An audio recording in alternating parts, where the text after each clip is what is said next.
Kalau kita punya hutang sama seseorang itu seringkali kebalik ya. Jadi waktu pinjam itu dia yang nangis, waktu kita minta kembali kita yang nangis. Dan lebih galak dia yang punya hutang itu daripada kita yang ngutangi dia gitu. Itu seringkali kejadiannya seperti itu. Kalau kita merasa bahwa kita punya hutang, kita menghutangi seseorang, lalu kita merasa punya hak untuk menagih hutang itu. Ketika kita betul-betul butuh, orangnya tidak bisa sediakan hutang itu, kita mulai sudah dengan segala macam cara begitu.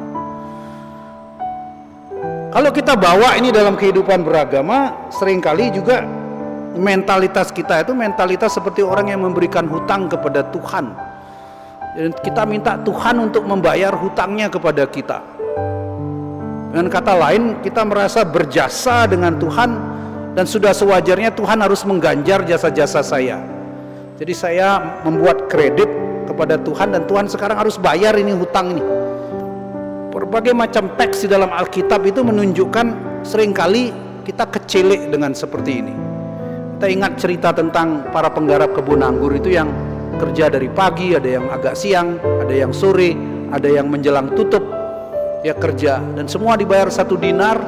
Orang yang kerja dari pagi merasa, saya ini sudah kerja terpanggang terik matahari, kok kau samakan bayarannya dengan orang yang kerja cuma 1 jam?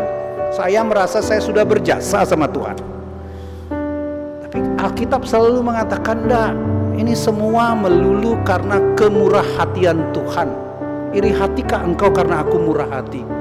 Kita tidak bisa merasa bahwa saya berjasa. Semua itu karena kemurahan hati Tuhan. Maka itu doa orang buta ini bisa menjadi doa kita. Kita tidak merasa bahwa kita punya Tuhan punya. Kita tidak punya jasa apa-apa sama sekali. Yang kita minta sama Tuhan itu, berkasihanilah kepada ini orang-orang yang meninggal, dari orang-orang yang saya cintai, orang-orang yang tidak pernah didoakan. Itu yang kita lakukan.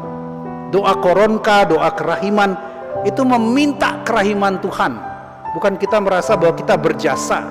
Saya doa kerahiman ini dari pagi sampai pagi, lalu Tuhan kemudian harus bayar ini, kabulkan apa yang saya minta. Doa itu bukan untuk mengubah kemauan Tuhan.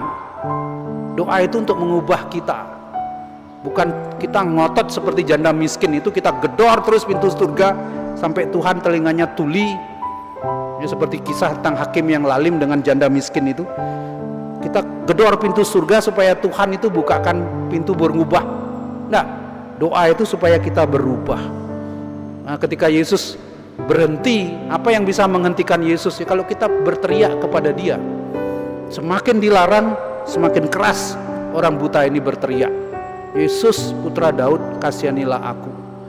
Lalu Yesus berhenti. Yesus ini sedang dalam perjalanan ke Yerusalem. Dia berhenti. Apa yang bisa menghentikan Tuhan dari melakukan pekerjaannya? Kalau kita berdoa dengan sungguh-sungguh, kita berdoa dengan keras seperti orang miskin ini, orang buta ini, Yesus anak Daud, kasihanilah aku. Itu doa yang harusnya menjadi doa kita bersama. Dan Yesus mengabulkan, apa yang kau mau kuperbuat? Rabuni, supaya aku melihat kembali. Imanmu sudah menyelamatkan engkau. Dan Alkitab ini ditutup dengan pernyataan yang sangat indah. Orang ini disembuhkan dan dia mengikuti Yesus sambil memuliakan Allah.